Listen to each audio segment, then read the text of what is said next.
Sí, ahora repito. Sí, sí. Estaba esperando un poquito.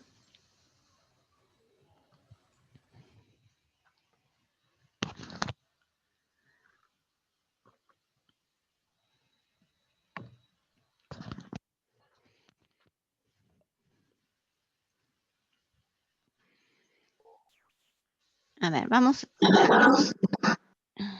El modelo de Langmuir solo se cumple si el adsorbato forma una sola capa sobre el absorbente. Sí, exacto. Sí. O sea, si el adsorbato forma una sola capa sobre el absorbente, ese sistema de absorción se ajusta al modelo de Langmuir. ¿Sí? ¿Está bien? Bien, vamos con el KD, que es la pregunta de Belén. El KD, a ver, esto está claro, ¿no? Que al haber un número de sitios determinado en la superficie del absorbente, llega a un punto que se ocupan todos. O sea que llegamos a lo que se llama una saturación, porque se forma la monocapa. ¿Sí? Entonces, la capacidad retentiva específica sigue matemáticamente una dependencia con la concentración final del adsorbato de acuerdo a esta ecuación. ¿Sí? Entonces, Q es igual a un Q máximo, que es la capacidad retentiva específica máxima a la cual se puede llegar en esta situación, o sea, cuando llegamos a la saturación, por la concentración final del adsorbato, dividido el KD más la concentración del adsorbato, pero el KD acá es una constante que se relaciona con la afinidad de la superficie por el adsorbato. ¿Sí? Este KD es la inversa de una constante de afinidad. Cuando el KD es más chiquito, más afinidad tiene esa superficie por el adsorbato. ¿De acuerdo?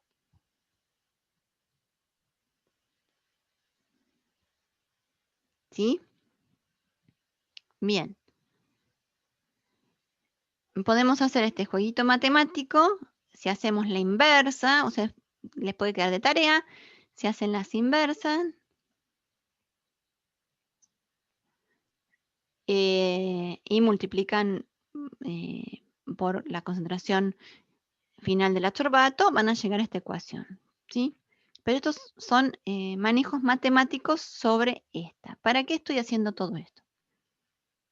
Acá, como dice Silvana, las cuentas dirán si se ajusta o no a la modelización de Langmuir, ¿sí? El otro modelo es lo que se llama el modelo de Freundlich, ¿sí? En donde la cosa cambia. Tenemos una superficie con un número X de sitios en donde el adsorbato queda retenido. Pero ¿qué pasa? Este modelo es más dinámico. Cuando existe una interacción inicial de ese adsorbato sobre la superficie, van apareciendo o se van modificando los sitios de unión, van apareciendo nuevos. Entonces no se genera una monocapa, sino que puede haber varias capas de adsorbato asociados. ¿Está bien? ¿Se entiende? Entonces acá no hay una saturación, no hay una monocapa. ¿Mm? Y en la dependencia, digamos, desde el punto de vista matemático, de Q con respecto a la concentración final del adsorbato es Q igual a la constante de Freundlich por la concentración final del adsorbato elevado a un número n. ¿Sí? Ese n es el número de Freundlich, o sea, es parámetros de Freundlich que son totalmente empíricos, ¿sí? Porque se calculan para cada sistema en particular. No tienen un significado como en el otro, como en respecto a la afinidad y el Q máximo. La constante de Freundlich también es una constante que depende de cada sistema. Si esta ecuación aplicamos logaritmo, bajamos el exponente, con lo cual ya podemos determinarlo gráficamente, tanto a la constante como a ese parámetro n. Bueno, esta la dejamos para otro día. Entonces, como les decía, tenemos muchos modelos de isotermas. No es que estamos atados a Langmuir o a Freundlich. Los vamos a dar a los dos modelos como ejemplos, ¿sí? Si nosotros tenemos un modelo de Langmuir, ¿sí? Cuando determinamos Q en función de la concentración, ¿sí? Que es lo que está representado en estos esquemas, ¿sí? Q en función de la concentración es el gráfico que llamamos isoterma, ¿sí? Entonces, si tenemos una forma que sigue esta curva, nuestra isoterma, estamos frente a lo que es el modelo de Langmuir. ¿Por qué? Porque tenemos una zona en donde tenemos cierta linealidad para que después se achata por la presencia de la saturación. ¿Está bien? ¿Está hasta acá?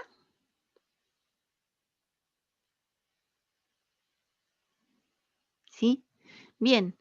Si tenemos un caso tipo Freundlich, puede ser que la isoterma tenga esta forma, porque ven que continuamente va creciendo y no nos dice dónde se va a aplastar. ¿Está bien? Entonces, la isoterma nos describe muy bien este fenómeno de absorción, ¿sí? ¿Qué es hacer una isoterma? Determinar los valores de Q en función de la concentración, en este caso con el ejemplo del adsorbato, que queda finalmente luego de exponer el adsorbato al adsorbente, ¿sí? Entonces, logramos una saturación, el modelo de Langmuir va a ser lo más cercano. Si no logramos, bueno, la cosa ya tenemos que estudiar un poquito más. Hay otros tipos de isotermas, ¿sí? Pero nos vamos a dedicar solamente, ya les digo, a estos dos modelos. Ejemplos. A ver, acá tenemos, este era, si no me equivoco, sí, este es un modelo de absorción de zinc sobre las piedritas sanitarias de los gatos, ¿sí? Entonces, las piedritas sanitarias hechas como polvillo, bien, particulado muy finito, ¿qué se hace? Se expone a soluciones de concentraciones diferentes de zinc, ¿sí? ¿Y qué pasa? Bueno, se calcula el Q en moles de zinc absorbidos por gramo de piedrita sanitaria que se puso y se grafica ese Q en función de la concentración de zinc al final de cada experiencia, ¿sí? Que es lo que llamamos habitualmente la concentración en equilibrio, porque es cuando se llega al equilibrio. O sea, nosotros dejamos contactar y cuando se llega a un equilibrio, ahí es cuando paramos nuestro experimento y medimos. Bien, ¿qué forma tiene esto? Esta es la isoterma de zinc, ya les digo, con las piedritas sanitarias. ¿Qué les sugiere acá? ¿Qué tenemos? Cuando las concentraciones de zinc son muy chiquititas, tenemos una zona de linealidad, ¿sí? O sea, acá tenemos una zona lineal. Y después la cosa se va achatando y parece que hubiera una saturación, ¿sí? O sea, parece que tuviéramos una capacidad de retención máxima por acá, por 2 por 10 a la menos 4 moles por gramos de piedrita. ¿Sí? ¿De acuerdo?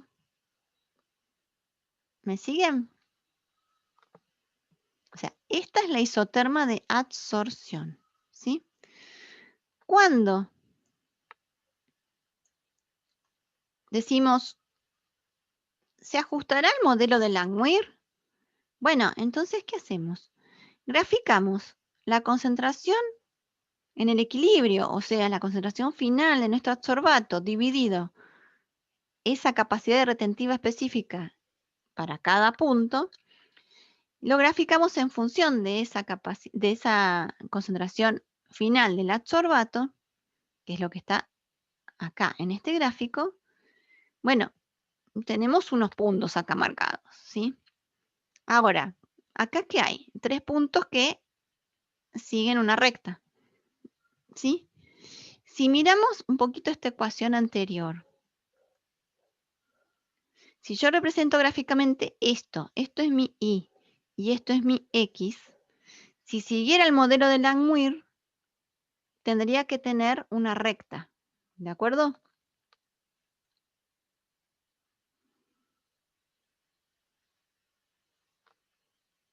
¿Sí?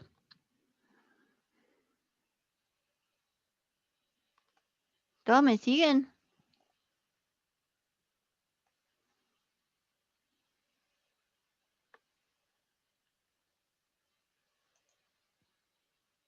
A ver. Si este es mi x, perdón, este es el y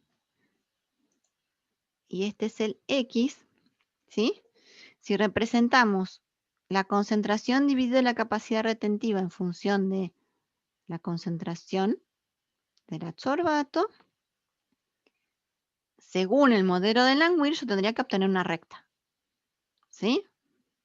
¿Está bien?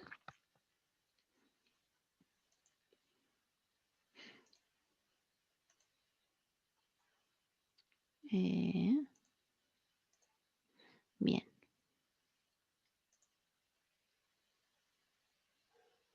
¿Qué pasa acá? ¿Es una recta o no es una recta? Yo veo que los últimos 3 puntos son los que aproximan bien una recta. Esto no. ¿Sí? ¿No está? Entonces, sigue el modelo de Langmuir y hasta ahí. ¿Mm? O sea, a concentraciones muy bajitas no podemos decir que tenemos una linealidad. Sí a concentraciones altas, que es consistente con esta saturación que estamos viendo. ¿Está bien? Ahora, cuando aplicamos el modelo de Freundlich, o sea, representamos gráficamente el logaritmo de Q en función del logaritmo de la concentración final del adsorbato, que vemos que hay una mayor cantidad de puntos que tienen una tendencia lineal. ¿Sí? ¿Está bien? Entonces, ¿qué pasa acá? ¿Sigue Langmuir o no sigue Langmuir? Y estamos ahí. O sea, que el modelo es medio ambiguo al cual podemos aproximar. Hay mayor cantidad de puntos que siguen el modelo de Freundlich, pero no todos, porque también acá tenemos una dispersión. ¿Está bien? ¿Me siguen? Sigue el modelo de Langmuir y bueno, acá vemos una saturación. Pero ¿qué pasa acá? Fíjense que tenemos muchos puntos en las primeras concentraciones de zinc y acá están muy espaciados, con lo cual habría que repetir este experimento poniendo más puntos intermedios para ver qué pasa con esta zona de la curva y ver bien si estos evidentemente ajustan o no a lo que es una linealidad. ¿Me siguen? ¿Sí o no? Sí, bien. Entonces, no forcemos a que sea Langmuir o Freundlich. Tratemos de entender nuestro sistema de acuerdo a los resultados que obtenemos.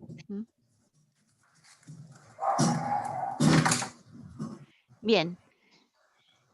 El fósforo en la naturaleza, en realidad el fosfato, ¿sí? Como soluto sigue muy bien un modelo de Langmuir. O sea, es un ejemplo que tal cual satura las superficies y demás. O sea que el modelo es muy bueno como ejemplo de lo que es el modelo de Langmuir. Recuerdan un poquito este ciclo del fósforo, ya lo habíamos visto en algún momento. Pero la interacción que hay entre fosfatos y las superficies perfectamente sigue lo que es el modelo de Langmuir. Y ahora vamos a hacernos algunos problemas como ejemplos, ¿sí? Que esto nos va a ayudar a entender un poquito más la cosa. Bien, a ver, ahora vamos a empezar con problemas. Si se corta a las 8, ¿sí? Cuando se corte hacemos 15 minutos de intervalo. Yo por las dudas les aviso por si me entusiasmo con algún problema. Bueno, vamos acá, voy a parar acá y voy a poner la guía de problemas. ¿Tienen a mano la guía de absorción? ¿Sí? En donde los primeros problemas es un poquito aplica a los primeros pasos de lo que vimos de absorción, ¿sí? Entonces, tenemos las características de una, bueno, en este caso es una arcilla con carga neta negativa que tiene la capacidad de asociarse a cargas positivas y la teoría de la doble capa, como vimos antes. Eso se los dejo para que vayan entendiendo ustedes, ¿sí? En el problema 2 tenemos una reacción de una interacción de cobre 2 con una superficie, cualquiera, en donde hay un intercambio catiónico. ¿Lo ven? ¿Sí? Puede ser una superficie S, cualquiera. El tema es que hay un intercambio catónico, o sea, hay un cambio de una interacción superficie cobre por la liberación de un protón, ¿sí? Entonces lo que nos pide es escribir la expresión de Langmuir para este sistema, ¿sí? O sea, más allá de la expresión de la ecuación de la isoterma que responda al modelo de Langmuir, ¿sí? Está relacionado con el Q, la concentración final de nuestro adsorbato, que es cobre, y la Q máxima, ¿sí? ¿Está bien? Eso es lo que nos pide este problema, o sea, es muy sencillito. Acá tenemos datos de fosfato sobre óxido de aluminio, ¿sí? Entonces, acá tenemos condiciones experimentales a 25 grados, pH 3,7, y acá habla de una fuerza iónica, o sea, una concentración salina de 10 a la menos 2 molar. ¿Sí? Y tenemos acá el fósforo absorbido en micromol por gramo, o sea, ¿qué es esto que me está diciendo acá? Si me habla de micromol por gramo, ¿qué me está diciendo? ¿Qué corresponden cada uno de estos valores? Al Q, ¿de acuerdo? ¿Sí? Y acá nos dice cuál es la concentración remanente en micromolar del fosfato. ¿Sí? O sea que lo que queda finalmente en solución es lo que está en la segunda fila. ¿Sí? Entonces, tranquilamente podemos construir la isoterma, que eso se los voy a dejar a ustedes. Tenemos valor de Q y tenemos el valor de la concentración final del adsorbato. O sea que la isoterma es Q versus concentración de adsorbato. ¿Sí? Entonces, perfectamente podemos construir e interpretar la isoterma. Si llega a una saturación, si no llega a una saturación. Según lo que les mostré antes en la diapositiva, el fosfato sigue el modelo de Langmuir. Vamos a ver si se cumple realmente con estos resultados. ¿Mm? Bueno, expresar en una ecuación cómo calcularía el área ocupada por el ion fosfato a partir del máximo de absorción. O sea, si estuviera saturada la superficie con el fosfato, ¿cómo calcularía el área ocupada? ¿Sí? Tenemos como dato el área específica del óxido de aluminio. O sea, sabemos por gramo qué área tenemos disponible para que el fosfato se pegue. ¿Qué tenemos que tener en cuenta para saber cuánto ocupa el fosfato dentro de esa superficie?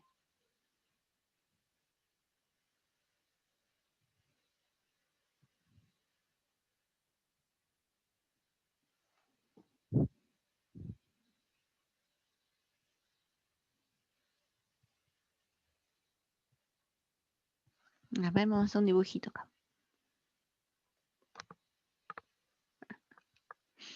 Vamos acá a hacer un súper dibujito.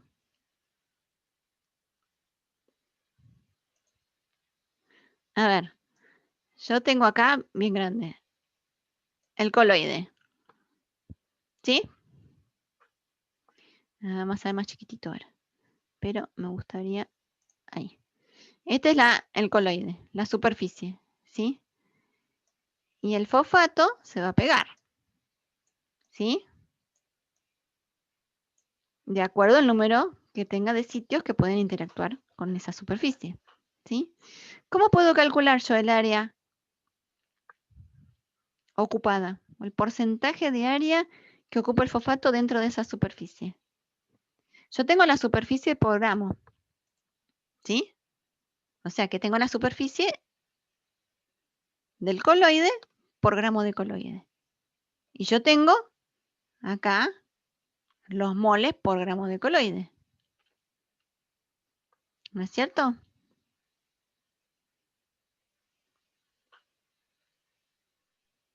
Conociendo los moles que hay de fosfato sobre la superficie, ¿puedo calcular cuánto fosfato hay? ¿Cuántas partículas de fosfato hay?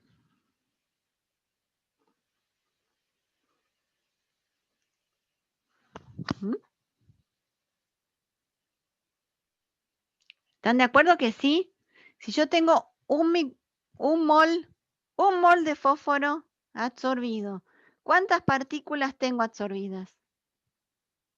Si tengo un mol. ¿Cuántas partículas tiene un mol? El número de Avogadro, ¿está bien? ¿Sí? ¿Y yo puedo conocer qué superficie ocupa ese número de partículas? ¿Qué tengo que conocer para saber qué superficie? El volumen, ¿de acuerdo?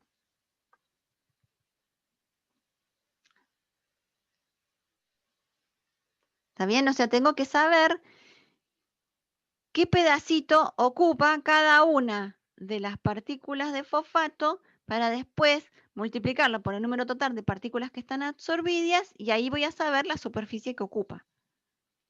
Sí, más allá del volumen, la superficie de la partícula de fosfato. ¿Está bien? ¿Sí? Entonces ese dato no lo tenemos, por eso es que el problema nos dice exprese una ecuación. ¿Sí? Entonces tenemos que calcular, de acuerdo al Q que tenemos, cuántos moles tenemos por gramo absorbidos, eso, cuántas partículas de fosfato están absorbidas y de ahí qué superficie ocupa cada fosfato para multiplicar por el número total de fosfatos que hay y de ahí relacionarlo con los 10 metros cuadrados que es el área total disponible. ¿De acuerdo?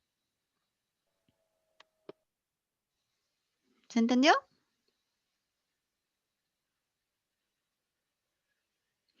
No, no es que lo tapa del todo, depende de cada valor. Por ejemplo, en esta instancia, acá, 23 micromoles por gramo, no lo va a ocupar todo. Y además no puede no taparlo totalmente, porque puede haber sitios, es más, hay sitios específicos que no quiere decir que sea la cobertura total, sino se cubren todos los sitios. ¿Sí? ¿Está bien? Sí. Bueno, mi dibujito.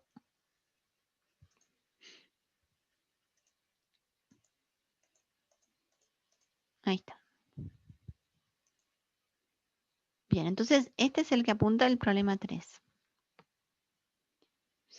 El problema 4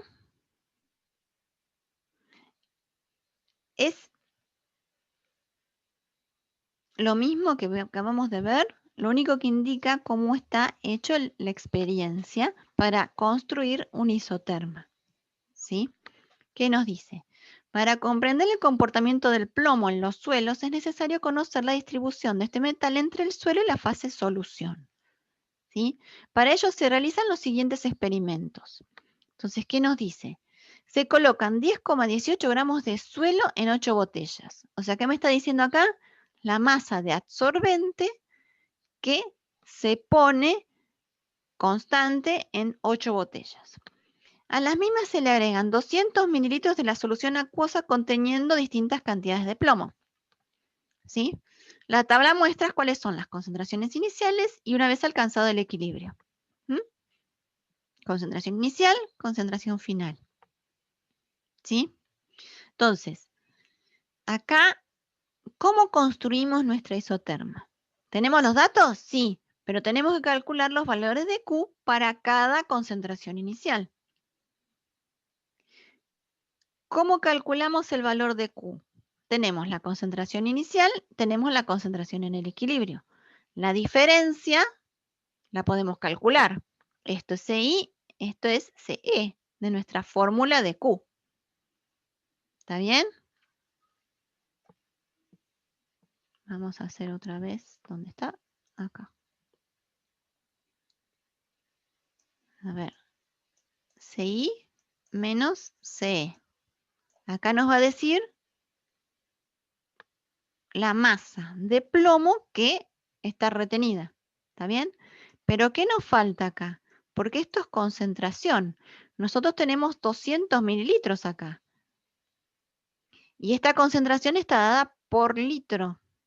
Entonces acá tenemos que multiplicar por el volumen para saber exactamente la masa de plomo que quedó retenida en cada punto. ¿Sí? Multiplico por el volumen, pero el volumen expresados en litros. Ojo con eso, porque, perdón, 0,2. ¿Sí? ¿Está bien? Esto tiene que ser litros. ¿De acuerdo? Entonces, la diferencia entre concentración inicial, concentración en el equilibrio o concentración final, por el volumen expresado en litros, porque esta concentración está en litros, ¿sí? Y de ahí dividimos por nuestra masa, que es 10,18 gramos. ¿Sí? ¿Se entiende? Ahí vamos a tener los valores de Q para cada par. Concentración inicial, concentración en el equilibrio. ¿De acuerdo? ¿Sí? Bien. Entonces, y ahora cierro acá. Con eso pueden construir la isoterma. Lo único que tienen que hacer son las cuentas para cada punto. Calcular el Q para cada punto. Y de acuerdo al formato de esa isoterma, ver si llegamos a saturación, que se aproximaría a un modelo de Langmuir, o no. Y después, para ver si realmente ajusta o no, tendríamos que aplicar lo que llamamos las linealizaciones, que es lo que vimos antes. Me voy a la otra, un minutito. Acá. A las linealizaciones aplicamos la ecuación de linealización del modelo de Langmuir, que era graficar la concentración final dividido Q en función de la concentración final, ¿sí? O la linealización según Freundlich, que sería el logaritmo de la concentración final en el eje X y en el eje Y el logaritmo del Q. ¿Está bien? Entonces, ¿cuál de las dos ajusta mejor a una recta? Nos va a decir el modelo al cual se ajusta mejor nuestro sistema. ¿Se entiende? ¿Sí? Y eso es lo que apunta este problema. ¿Sí? Y de ahí vemos si se ajusta mejor a Langmuir, podemos calcular gráficamente la constante y el Q máximo. O si se ajusta a Freundlich, podemos calcular n, el número de Freundlich, o la constante de Freundlich. ¿Sí? Pero gráficamente. De acuerdo a cuál de los dos tiene mejor tendencia lineal, elegimos uno de los dos y a partir de la ecuación de las rectas que salgan, se calculan los parámetros. ¿Sí? ¿Está bien?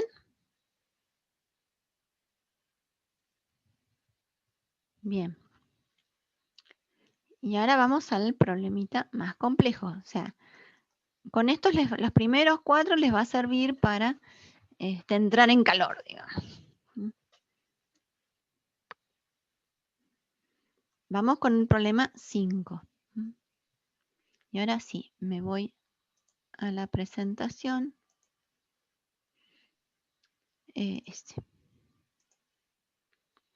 Problema 5.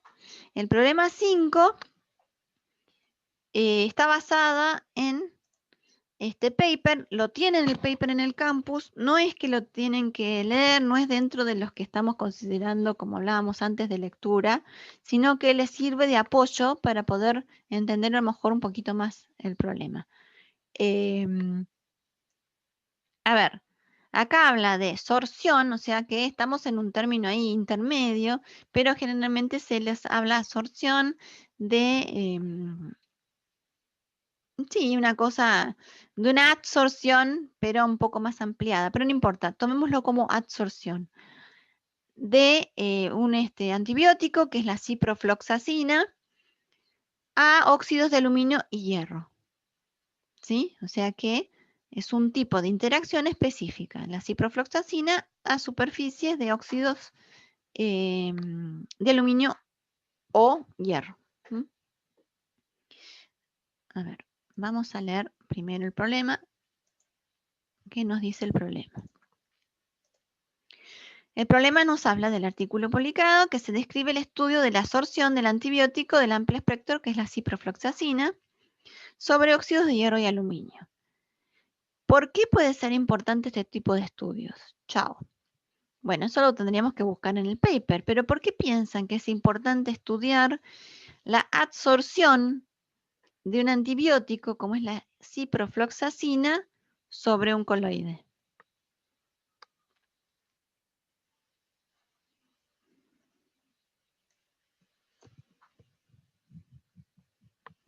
Mata bacterias del agua y del suelo. Sí. Genera recipientes. Está bien. ¿Cómo aparece en el ambiente la ciprofloxacina? ¿De dónde sale?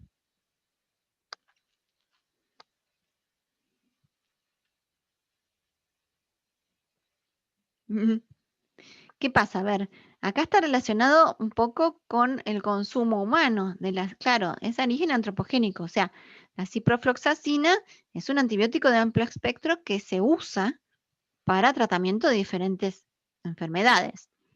¿Está bien? Entonces, ¿uno qué hace con la ciprofloxacina? La ingiere. ¿Y eso después dónde va a parar?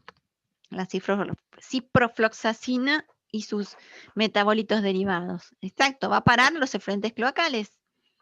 ¿Sí? ¿Y eso dónde va a parar? A cursos de agua, si es que no están tratados adecuadamente. ¿Está bien? Entonces, ¿qué importancia existe el hecho de que aparezca en el ambiente un antibiótico como la ciprofloxacina? Puede generar resistencia a antibióticos de microorganismos que no lo son, ¿sí? Y eso trae un problema mental serio, además del daño que puede causar por eliminación de ciertas especies por la presencia de ciprofloxacina. ¿Está bien? Entonces, ¿qué relevancia ambiental tiene este tipo de estudios? ¿Por qué nos importa estudiar la absorción de la ciprofloxacina? Para ver cómo se puede movilizar la ciprofloxacina en el ambiente, si puede interactuar con partículas de suelo o no, por ejemplo. O si podemos implementar algún tratamiento para retener la ciprofloxacina y evitar que aparezca en cursos de agua. ¿Sí? ¿Está bien? ¿Alguna otra sugerencia?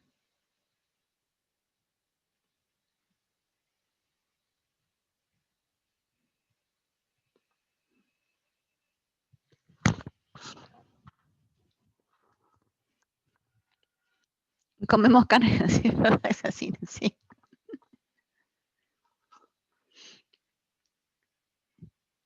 Bueno, el tema es que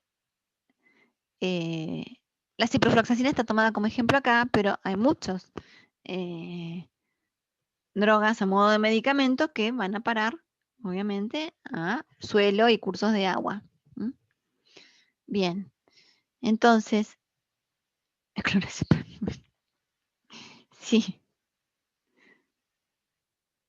Bueno, son contaminantes emergentes, todo ese tipo de cosas, ¿no? Que aparecen un poco, sí, que aparecen en pequeñas concentraciones, pero esos son relevantes en el daño que puede ocasionar. ¿Sí? Bueno, comenten la información brindada en la figura 1, que es esta que está acá. Ahora la voy a poner en la diapositiva que se ve mejor. Entonces, vamos a la figura 1, que es la figura 1 del paper, y la voy a compartir en el otro, en las diapositivas que está más grande. Ahí está. Figura 1. Esta es la estructura de la ciprofloxacina. ¿Está bien? ¿Y esto qué es? Hay un mosquito que me está...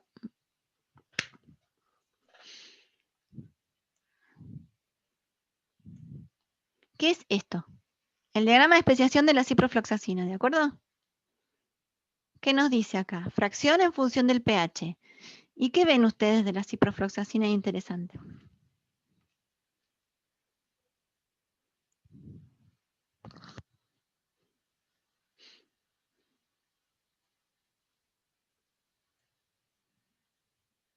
¿Es positiva? ¿Qué pH, Nico?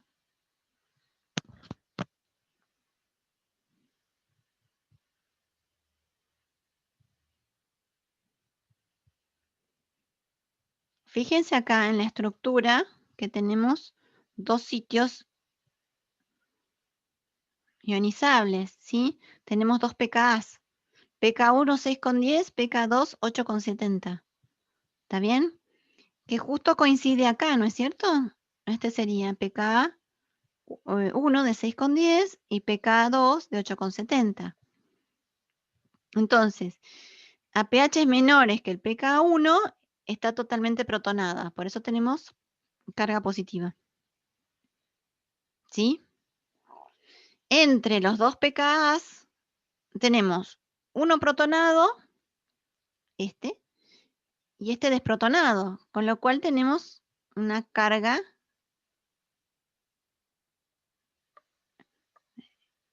neta neutra. ¿Sí? Tenemos un suiterión. Perfecto. ¿Sí? Y después del 8,70 se desprotona este, así que tenemos la ciprofloxacina cargada negativamente. ¿Está bien? ¿Sí? ¿Están de acuerdo? Entonces, esto es lo que interpretamos de la figura 1. ¿Sí? Estructura, diagrama de especiación, ionización. Tenemos una zona ciprofloxacina positiva, una zona neutra y una zona ciprofloxacina negativa. ¿Está bien? De acuerdo al pH. ¿Mm?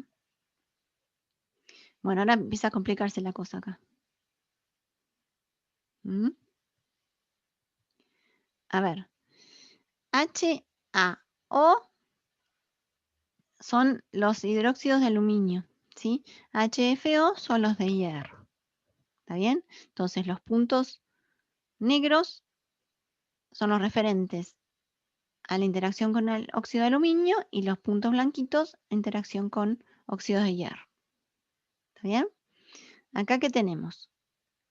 Q, capacidad retentiva específica, moles de la ciprofloxacina por kilo. ¿Sí? Del adsorbente.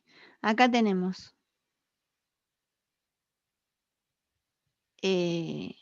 aluminio soluble, acá tenemos hierro soluble.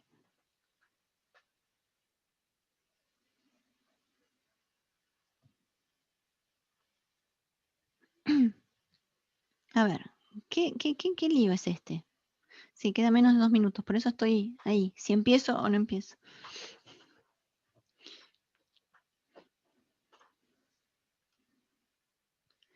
¿Qué nos dice la leyenda de la figura? Liberación de aluminio y hierro a la fase soluble como función de la cantidad o la absorción de ciprofloxacina sobre los óxidos de aluminio y hierro a pH 7 con una fuerza iónica de 0,01 molar en cloruro de sodio y 24 horas de tiempo de equilibrio. ¿Sí? Entonces, a pH 7 tenemos esta situación. A medida que se incrementa la ciprofloxacina absorbida, tenemos variación en la liberación de iones aluminio o iones hierro a solución. ¿Sí? Es una mezcla de cosas, ¿está? Bueno, como se va a cortar, les dejo este gráfico para que lo piensen, estos 15 minutos, y nos encontramos 8:15.